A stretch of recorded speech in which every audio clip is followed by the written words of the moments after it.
எப்படி படிக்கணும், அவங்க எந்த மாதிரி நடந்துக்கணும், அவங்களோட மைண்ட் செட் எப்படி இருக்கணும், இது எல்லாமே நிர்ணயிக்கிறது யாருன்னா புதன் பகவான் மட்டும்தான்.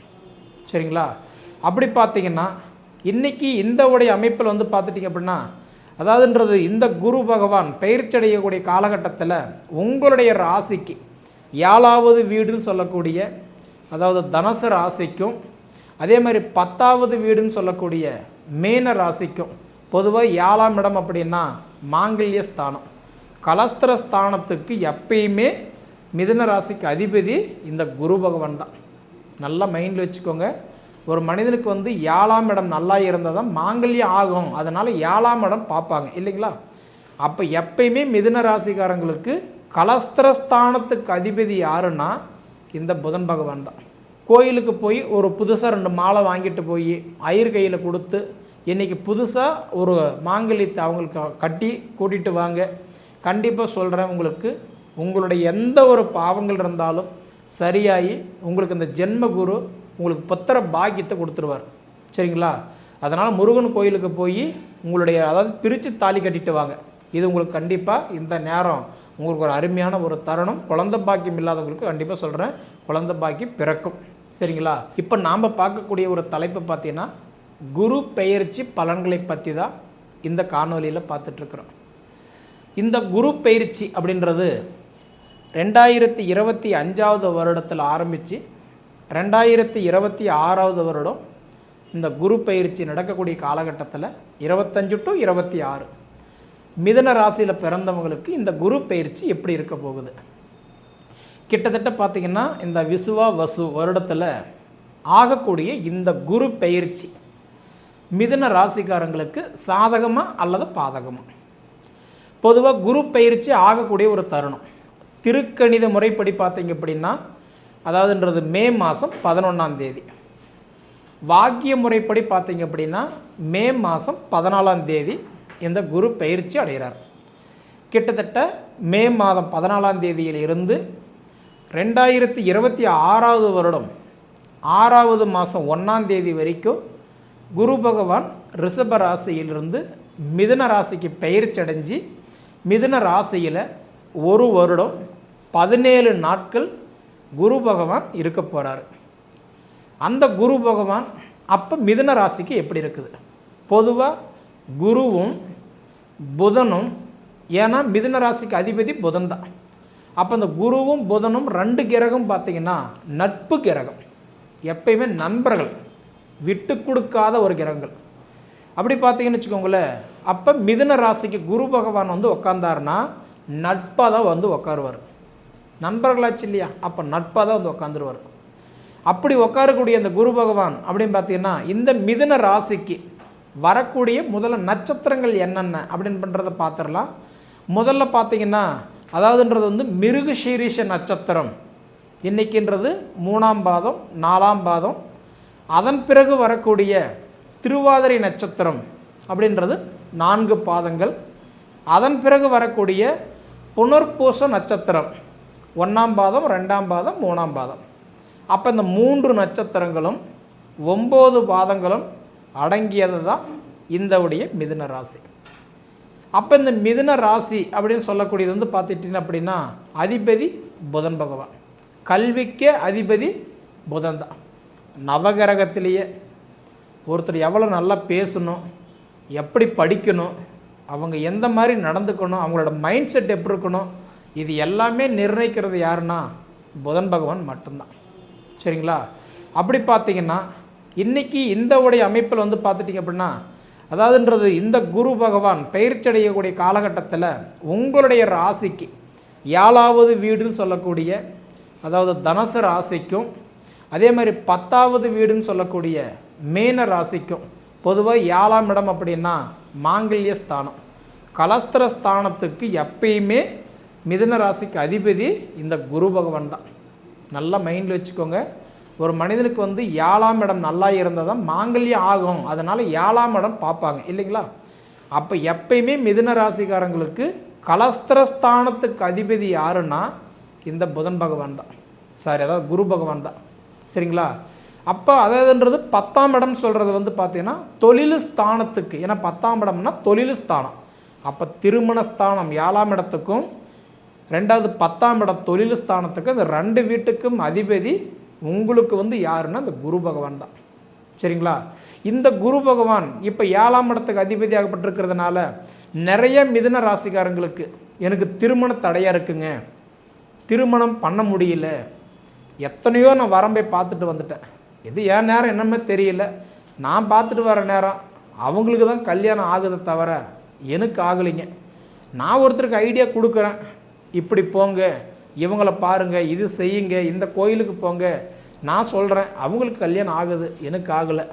அதே மாதிரி கல்யாணம் பண்ணிட்டேன், என் வாழ்க்கையே ஒரு போராட்டமாக இருக்குது, கேள்விக்குறியாக இருக்குது, இந்த மாதிரி வாழ்க்கைக்கு சம்மந்தப்பட்ட சில குழப்பங்கள் இருக்கக்கூடிய மிதுன ராசிக்காரங்களுக்கு நான் சொல்கிறேன், இது எல்லாமே உங்களுக்கு ஓரளவுக்கு சரியாயிடும். ஏன்னா உங்களுக்கு குரு பகவான் ஜென்ம குருவை வரார். பொதுவாக வந்து சனி எப்படி தெரியுங்களா, பார்க்குற வீட்டுக்கு மட்டும்தான் அவர் நல்லது பண்ணுவார். ஆனால் குரு பகவான் அப்படி இல்லை, இருக்கிற வீட்டுக்கும் நல்லது பண்ணுவார், பார்க்குற வீட்டுக்கும் பலன்களை கொடுப்பார். ஏன்னா நவகிரகத்திலேயே சுபகிரகம் யாருன்னா குரு மட்டும்தான். அதுக்காக தான் பழமொழி சொல்லுவாங்க, குரு கொடுப்பார் எவர் தடுப்பார், குரு பார்த்தா கோடி புண்ணியம்.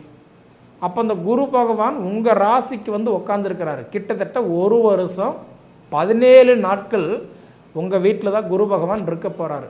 2026 6ஆவது மாதம் 1ஆம் தேதி வரைக்குமே குரு பகவான் உங்கள் ராசியில் தான் உட்கார போகிறார். ஒரு உதாரணத்துக்கு குழந்தை பாக்கியம் இல்லைங்க அப்படின்னா அதுக்கு ஒரு தீர்வு என்ன? ஏன்னா இதுக்கு முன்னாடி பார்த்தீங்கன்னா ஒரு ட்ரீட்மெண்ட் எடுத்துருக்க மாட்டீங்க, சரியான ஒரு கோயிலுக்கு போயிருக்க மாட்டீங்க, அப்படியே ட்ரீட்மெண்ட் எடுத்திருந்தாலும் ஒரு சரியான முறையில் அதை பயன்படுத்தியிருக்க மாட்டீங்க. அதே மாதிரி வந்து நல்ல ஒரு கோயில் சொல்லியிருப்பாங்க, அந்த இடத்துக்கெல்லாம் போயிருக்க மாட்டீங்க. இப்போ உங்களுக்கு ஜென்ம குருவாக வரதுனால நான் ஒரு விஷயம் தெளிவுபடுத்திக்கிறேன், குழந்தை பாக்கியம் இல்லாதவங்களுக்கு, அதாவது வந்து கல்யாணம் ஆகி 2 வருஷம் 3 வருஷம் 5 வருஷம் 10 வருஷம் ஆகியிருந்தால் கூட குழந்தை இல்லாத மிதுன ராசிக்காரங்களுக்கு இப்போ குரு ஜென்ம குருவாக வந்திருக்கிறார். அப்படின்னா உங்களுக்கு அதாவதுன்றது முருகனுடைய ஆலயம், முருகன் கோயில் இருக்கு இல்லைங்களா, முருகன் கோயிலுக்கு போய், அதாவதுன்றது உங்களுக்கு பழைய ஏற்கனவே கட்டியிருப்பீங்க பார்த்தீங்களா தாலி, அது பிரித்து, அதாவதுன்றது வந்து பார்த்தீங்கன்னா புதுசாக கோயிலுக்கு போய் ஒரு புதுசாக 2 மாலை வாங்கிட்டு போய் ஐயர் கையில் கொடுத்து இன்றைக்கி புதுசாக ஒரு மாங்கல்யத்தை அவங்களுக்கு கட்டி கூட்டிகிட்டு வாங்க. கண்டிப்பாக சொல்கிறேன், உங்களுக்கு உங்களுடைய எந்த ஒரு பாவங்கள் இருந்தாலும் சரியாகி உங்களுக்கு இந்த ஜென்ம குரு உங்களுக்கு புத்திர பாக்கியத்தை கொடுத்துருவார். சரிங்களா?